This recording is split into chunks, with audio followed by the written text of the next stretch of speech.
How's it going, everyone? In today's video, I'll show you on how you can simply use the macros in the 8bitdo controller. So it's going to be extremely simple. I also have a tester right here to show you how easy it is to do. Now, the first thing that you want to do, let me just go ahead and navigate through my board just to show you how easy it is to do. The first thing that you want to click is the actual macros that we have. So in my case, it's going to be this one or this one.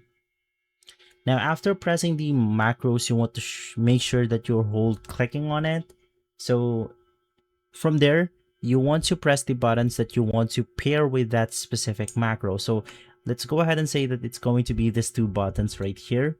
And now you're pressing all of the buttons that we have, which is going to be the macro, these buttons right here. And now to finalize the pair, you then want to press on the box button. So let me just go ahead and demonstrate it to you guys. So hold click on this, press on the buttons that you want to pair it with, and lastly, press the box button once. And now if we press on our macro, we can then go ahead and see on screen that we have successfully paired it. Now, how can you remove the macro, or how can you reset it? Extremely simple. Press on the macro once more, press on the box button, and right after you have successfully removed your macro. It's that easy.